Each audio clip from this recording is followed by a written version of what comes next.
Bismillahirrahmanirrahim. Assalamualaikum warahmatullahi wabarakatuh. Kembali lagi bersama saya Rani Purnamasari, calon guru penggerak angkatan 4 Kabupaten Garut, Provinsi Jawa Barat. Kali ini saya akan melakukan aksi nyata di komunitas praktisi di sekolah saya. Sebelumnya saya ucapkan terima kasih kepada Bapak Fasilitator Bapak Warun Abdillah SPD MPD, kemudian pengajar praktik saya Herdi Pradana SPD MPD. Terima kasih sudah membimbing saya di detik ini di modul 3, tepatnya di 3.1.10 modul tentang coaching. Di sini saya akan melakukan coaching kepada rekan sejawat saya atau komunitas praktisi yang sudah saya bentuk di sekolah, tepatnya di SMK Cendekia Baitur Rahman, Kecamatan Pakenjeng, Kabupaten Garut, Provinsi Jawa Barat. Nah, di sini coaching ini sangat berperan aktif sekali ya di sekolah, terutama untuk peserta didik, kemudian untuk rekan sejawat juga. Nah, yang bertujuan untuk dimana coaching ini berperan aktif di sekolah menggali potensi peserta didik atau rekan sejawat dengan masalah yang dihadapi dan menggali potensi masalah tersebut dan mengatasinya oleh diri sendiri. Jadi menggali potensi seseorang untuk menyelesaikan masalahnya. Nah, coaching ini saya lakukan dengan rekan sejawat, yaitu adalah yang bernama Gun Abdul Aziz SPD sebagai coach. Sebagai coach di sini dia berperan aktif ketika saya memberikan pertanyaan, kemudian saya menggali potensi diri beliau menjawab dengan aktif dan sangat antusias sekali tentang teknik coaching ini. Oke, sebelum menyaksikan video coaching ini, saya ucapkan marhaban ya Ramadan, karena hari ini saya melakukan aksi nyata ini di bulan Ramadan, bulan suci penuh berkah ini. Mudah-mudahan khususnya untuk saya sebagai guru penggerak, mudah-mudahan kedepannya lancar menjadi guru penggerak sebaik mungkin dan menjadi ladang ibadah untuk akhirat kelak, dan semoga sehat selalu kepada fasilitator dan pengajar praktik saya, semua pihak sekolah yang terlibat dalam program guru penggerak ini. Demikian yang akan saya sampaikan, liputan yang sudah saya rekam tentang teknik coaching yang sudah saya lakukan bersama komunitas praktisi yang ada di sekolah saya. Terima kasih. Assalamualaikum warahmatullahi wabarakatuh.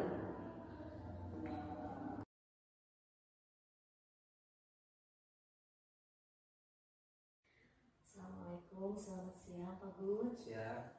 Pak Gun sekarang lagi sibuk? Alhamdulillah masih banyak kegiatan, tapi insya Allah ketika ada pertanyaan atau apa, insya Allah saya jawab. Terima kasih Wakasai Kurikulum yang sudah mempersilahkan saya memberikan waktu untuk bertanya sebuah masalah yang ada di kelas atau di pembelajaran ini. Nah, kali ini saya tujuannya untuk coaching dengan Pak Gun. Ini diskusi aktif bertujuan untuk mengetahui, menentukan ide suatu permasalahan, menentukan ide baru untuk menyelesaikan masalah yang ada. Siap. Oke, Pak Gun, apakah pembelajaran selama ini, pembelajaran daring ini kan masih pembelajaran daring dalam PJJ, apakah kendala yang dimiliki oleh siswa apa saja? Kalau untuk pembelajaran daring khususnya kendala yang memang saat ini dirasakan atau memang tahun-tahun kemarin udah 2 tahun ke belakang setahun ke belakang apalagi dari 2019 kan udah mulai pandemi sampai sekarang gitu kan. Jadi kendalanya untuk pembelajaran secara daring ini, PJJ jarak jauh ini, salah satunya kalau di kampung memang pertama sinyal gitu kan dari tiap daerah, karena memang di sini daerahnya ya memang masih susah sinyal, apalagi daerah-daerah yang ada di bawah seperti Cilimus, Cilingar ke bawah ke sana itu sudah masih susah sinyal gitu kan Bu. Nah itu yang pertama. Yang kedua terkait dengan istilahnya alat yang memang sangat menunjang untuk siswa ini. Yang pertama HP. Itu itu kan anak-anak tidak memiliki semua handphone, ada yang tidak memiliki, ada yang memiliki juga. Itu kan istilahnya jadi apa namanya, jadi beban juga istilahnya buat anak-anak atau istilahnya siswa yang memang tidak memiliki HP, harus minjam ke tetangga atau ke kerabat terdekatnya. Itu yang kedua. Yang ketiga, untuk pembelajaran daring ini memang kemarin sempat ada subsidi istilahnya kuota gratis untuk siswa maupun guru gitu kan. Itu sangat menunjang kalau seperti istilahnya bagi saya sendiri itu sangat menunjang, karena memang dari kuota gratis itu atau kuota Kemendikbud itu istilahnya mampu membantu si siswa dapat berkomunikasi, mau itu secara daring, luring, atau secara penugasan yang memang diikut sertakan dalam pembelajaran sehari-hari. Nah, karena memang kemarin juga istilahnya saya sebagai pengasih kurikulum di SMK memberikan toleransi yang memang tidak memiliki handphone bisa langsung ke sekolah menyetorkan tugasnya gitu kan. Itu salah satu alternatif yang memang saya lakukan selama beberapa istilahnya selama pandemi ini gitu kan, selama pembelajaran daring ini. Nah, itu yang selanjutnya mengenai aplikasi yang memang kendala, ini masih dalam kendala sebenarnya. Aplikasi yang memang belum ada aplikasi offline yang bisa istilahnya memberikan pembelajaran secara mutu kepada anak-anak.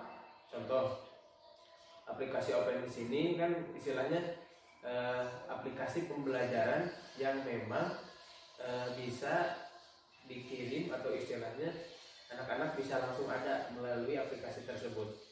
Nah, kalau bisa nih ya, kalau bisa istilahnya, jadi anak-anaknya offline, gurunya online. Nah, seperti itu. Kalau guru kan istilahnya, kalau tenaga pendidik bisa mengusahakan lah istilahnya, jadi tidak akan pernah kurangan kuota istilahnya seperti itu. Karena di sekolah juga disediain IndiHome atau dan lain sebagainya untuk penunjang pembelajaran.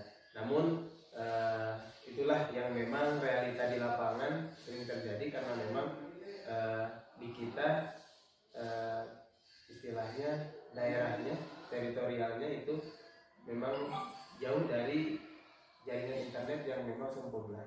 Itu pun dalam pembelajaran. Mungkin itu untuk pembelajaran daring, kendala yang memang selama ini dirasakan gitu kan. Walaupun nilai atau pembelajaran tidak maksimal, itu mungkin bisa dirasakan juga oleh perguruan tinggi juga sama. Mungkin kalau orang kuliahnya jadi pelosok atau pinggiran seperti kami di sini gitu kan. Nah, itu salah satunya seperti itu Pak, mungkin Bu.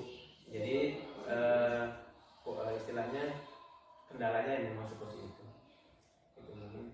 Oh, kendalanya sudah diketahui ya, kurang sinyal, kemudian peserta didik tidak memiliki HP, ada beberapa peserta didik yang tidak memiliki HP.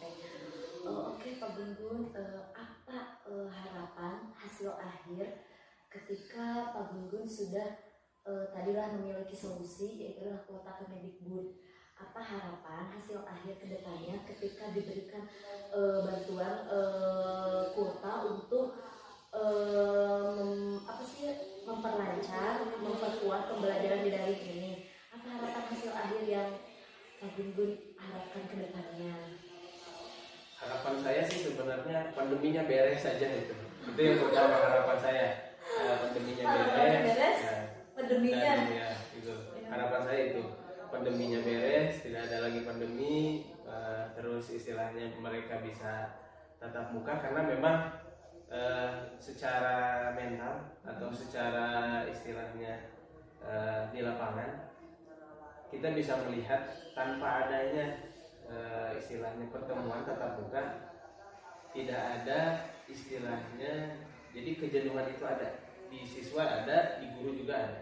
Jenuh. Karena memang jenuh, jadi memiliki kejenuhan ya. Kejenuhan karena memang tidak ada tatap muka.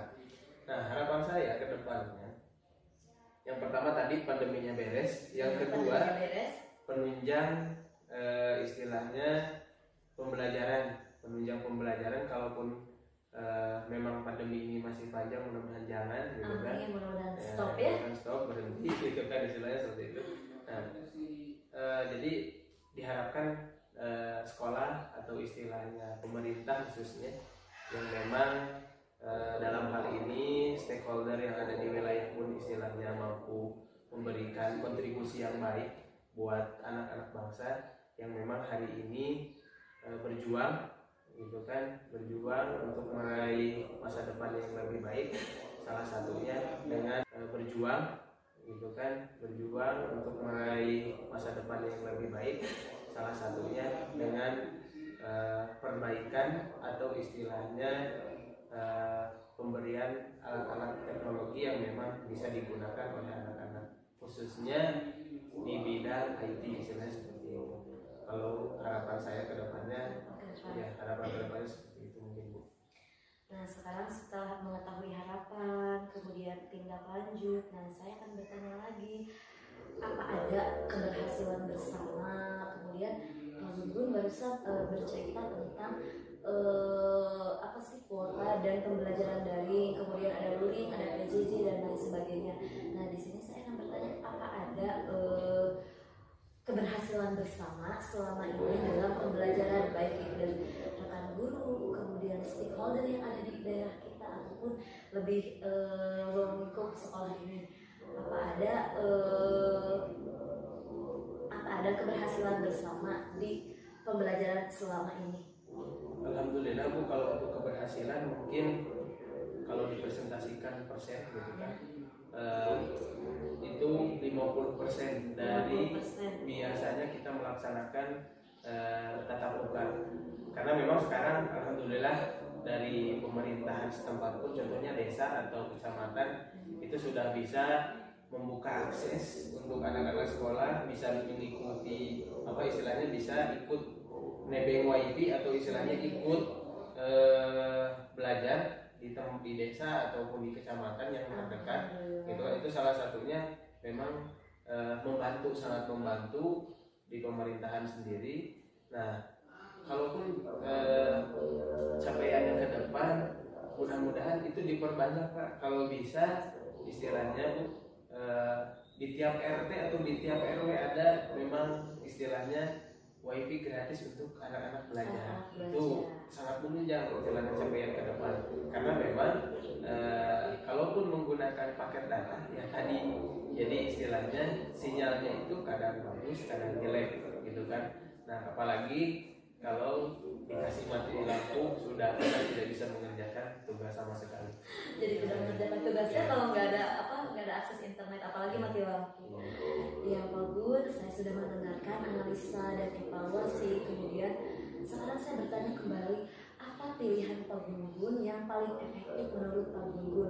Sekarang pembelajaran dikasih bantuan dari internet dari pemerintah melalui ponsel peserta didik, ataukah bantuan dari pemerintah untuk daerah-daerah terpencil, salah satunya di desa ataupun di RT, bantuan dari pemerintah untuk mengaplikasikan pembelajaran agar pembelajaran lebih interaktif lagi, lebih aktif lagi, lebih bisa berjalan meskipun dalam keadaan daring. Apa pilihan Pak Gun yang menjadi yang lebih tepat menurut versi Wakasek kurikulum? Kalau menurut saya sendiri, mungkin versi saya sendiri ya, gitu kan. Jadi istilahnya yang kemarin memang efektif, salah satunya ada wifi di wilayah-wilayah tersebut. Jadi kan intinya jaringan internet, gitu kan, itu yang pertama. Yang kedua, pihak sekolah pun istilahnya harus melakukan luring. Jangan sampai istilahnya tidak pernah ada pertemuan sama sekali dengan siswanya. Contoh mau itu 1 minggu sekali atau mau 2 minggu sekali, yang penting kita dengan siswa ini ada tatap mukanya atau istilah ada pertemuannya. Nah itu apalagi kita kan istilahnya TKJ atau itu TPHP gitu kan, SMK khususnya. Kalau SMK tanpa praktek mau apa istilahnya seperti itu. Jadi kalau SMK diprioritaskan seperti itu. Tapi alhamdulillah kebijakan dari pemerintah daerah atau pemerintahan setempat di sini kemarin kita juga istilahnya membolehkan, apalagi sudah ada anjuran pemerintah yang memang membolehkan 50% masuk, 50% tidak boleh masuk gitu kan. Karena alhamdulillah, karena di kita memang siswanya ya istilahnya segini adanya gitu kan. Jadi alhamdulillah bisa masuk. Nah, jadi itu mungkin yang bisa saya sampaikan. Sejauh ini sudah analisa ya, kemudian sudah ada solusi. Apa yang sudah Pak Gun pahami perjalanan pembelajaran sejauh ini, baik di peserta didik maupun di guru maupun di lingkungan sekolah ini, yang pahami sejauh pembelajaran PJJ ini bermakna atau tidak pembelajaran daring ini yang Pak Gun pahami? Yang saya pahami sendiri sebetulnya nilai positifnya ada, nilai negatifnya juga ada. Yang pertama, nilai positifnya siswa tidak gaptek, bahkan orang tua pun istilahnya ngetir. Nah, apa sih Google Classroom gitu kan? Apa sih Zoom? Apa sih Google Meet gitu kan? Jadi mereka tahu, paham gitu kan. Bahkan karena seringnya istilahnya aplikasi-aplikasi tersebut digunakan, bahkan anak siswa OSIS pun gitu kan masuk itu rapatnya menggunakan Zoom Meeting, rapatnya menggunakan Google Meet. Berarti itu salah satu nilai positifnya. Nah, nilai negatifnya yang pertama mungkin guru tidak bisa menyampaikan materinya seluas mungkin atau istilahnya semantap mungkin, beda dengan tatap muka. Itu yang memang negatifnya gitu kan, atau kelemahannya dari PJJ ini. Nah, yang kedua, siswa gitu kan tanpa dijelaskan itu pengertian atau pemahamannya itu kurang, beda dengan istilahnya langsung dijelaskan atau istilahnya pemahamannya memang kurang. Kalau istilahnya hanya diberikan materi tugas tanpa dijelaskan, si siswa ini istilahnya kurang paham, kurang mengerti dengan materi yang disampaikan oleh guru sendiri. Nah, setelah memahami yang sudah Pak Gun laksanakan, kemudian yang saya pahami tentang pembelajaran daring ini atau pembelajaran 50% ini, siapakah yang akan Pak Gun ajak dalam proyek pembelajaran kedepannya? Bisakah menganalisis dalam perencanaan tersebut? Nah, siapakah saja nih? Siapa saja yang akan Pak Gun ajak untuk proyek pembelajaran sukses kedepannya di peraturan 50% ini? Tadi kan udah dijelaskan oleh analisa oleh Pak Gun bahwasannya semoga harapan kedepannya pandemi ini beres, tidak ada lagi ya. Tapi jika pandemi ini masih ada, harapan aksi ke depan siapa saja yang pihak mana aja yang akan Pak Gun ajak kerjasama untuk mewujudkan pembelajaran lebih mantap lagi, lebih efisiensinya? Yang pertama mungkin dari pihak pemerintahan atau stakeholder yang ada di wilayah itu jelas paling utama, karena kita dapat izin atau untuk melaksanakan tatap muka secara 50% itu kan istilahnya tanpa ada izin dari mereka atau pemerintahan setempat, kita tidak bisa melaksanakan. Itu yang pertama yang akan saya ajak. Dan kedua, memang kebijakan dari sekolah-sekolah sendiri, mau seperti apa ini gitu kan. Nah, itu yang pertama. Yang kedua, yang ketiga, jelas istilahnya titik tolak ukurnya masuk kepada guru mata pelajaran masing-masing. Jadi apakah siap guru ini luring untuk istilahnya tatap muka full gitu kan? Karena memang kalau memang karena di kita ini istilahnya bukan negeri tapi yayasan yang memang nominasinya gitu kan, segala hal bentuk keputusan atau istilahnya itu dimusyawarahkan ada dengan adanya keputusan dari pihak yayasan dan pihak sekolah, karena memang menyangkut dengan honorarium yang ada di sekolah juga. Apalagi kan istilahnya harus luring, itu jelas penambahan waktunya seperti apa buat ongkosnya atau seperti apa